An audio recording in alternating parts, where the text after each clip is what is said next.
The only reason that I do it with you guys is because you're persistent.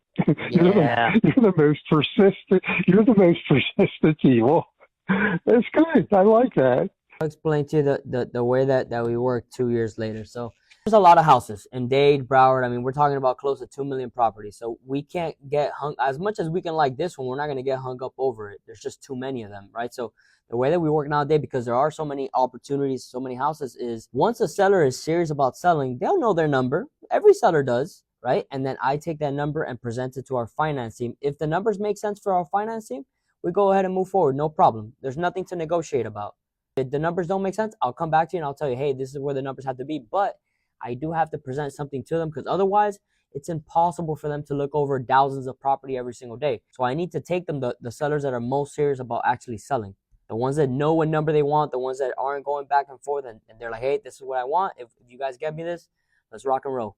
Well, I guess I really don't know. See, that's why I didn't call Mark back because I really didn't know, and I didn't want to give him like a vague answer and stuff. So I just ignored him. But he calls me every week, twice a week. So I said, okay, I'll call him back.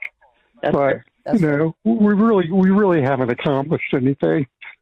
That's probably my biggest suggestion. I would suggest just looking it up online so you get an idea of what it's worth today, because what it's worth today is probably not what it was worth 2 years ago. See, that's what I was saying.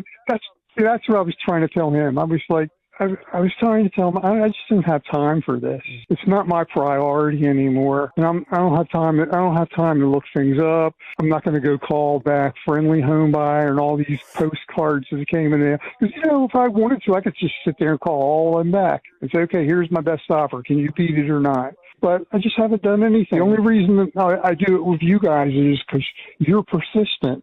Yeah. You're the most persistent. You're the most persistent evil. That's good. I like that. I appreciate it. I mean, come on. He calls me like more than 2 times a week sometimes. He leaves messages, sends me text messages.